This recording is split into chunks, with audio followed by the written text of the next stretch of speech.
धरती पे जब जब अधर्म बढ़ता है तब तब ईश्वर किसी न किसी रूप में अवतरित होते हैं। आज हम आपको सुनाने जा रहे हैं बाल कृष्ण यानी लिटिल कृष्ण की चमत्कारिक कहानी।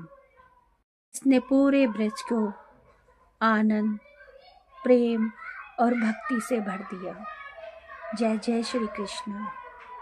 मथुरा नगरी में राजा कंस का अत्याचार चरम पर था। एक भविष्यवाणी हुई कि देवकी का 8वां पुत्र कंस का वध करेगा। डर के कारण कंस ने देवकी और वासुदेव को कारागार में बंद कर दिया और उनके बच्चों को एक एक कर मार डाला। जब भाद्रपद मास की अष्टमी आई, आधी रात को घोर अंधकार और मूसलाधार वर्षा के बीच भगवान विष्णु ने कृष्ण रूप में जन्म लिया। जेल के ताले स्वयं खुल गए, पहरेदार सो गए और वासुदेव जी बालक कृष्ण को लेकर गोकुल की ओर चल पड़े। मथुरा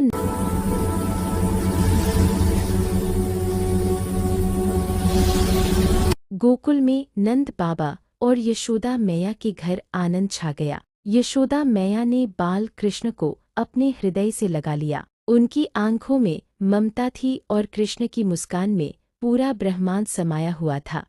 बाल कृष्ण बहुत नटखट थे। वे अपने दोस्तों के साथ घर घर जाकर माखन चुराते और पकड़े जाने पर भोला सा चेहरा बना लेते। यशोदा मैया जब उन्हें डांटती तो कृष्ण कहते, मैया मैंने तो माखन खाया ही नहीं। एक दिन मैया ने कृष्ण के मुंह में झांका तो उन्हें पूरा ब्रह्मांड दिखाई दिया, सूर्य, चंद्रमा, तारे, पृथ्वी, सब कुछ। यशोदा मैया समझ गईं कि उनका लाला कोई साधारण बालक नहीं है। कंस ने राक्षसी पूतना को भेजा जो विष लगा स्तनपान कराकर बच्चों को मारती थी। उसने कृष्ण को गोद में लिया, लेकिन बाल कृष्ण ने उसका जीवन ही समाप्त कर दिया। गोकुल के लोग चकित रह गए। यह बालक नहीं, स्वयं भगवान है।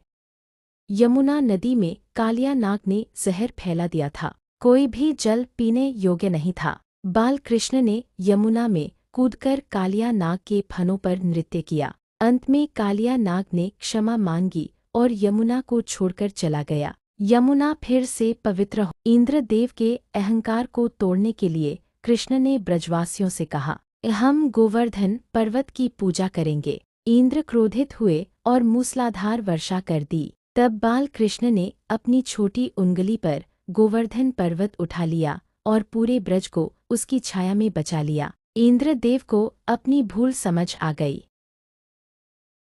कृष्ण की बंसी की मधुर धुन सुनकर गोपियां सब कुछ भूल जाती थीं। यह प्रेम सांसारिक नहीं था, बल्कि आत्मा और परमात्मा का मिलन था। अंततः कृष्ण मथुरा गए और कंस का वध किया। धर्म की स्थापना हुई और अधर्म का अंत।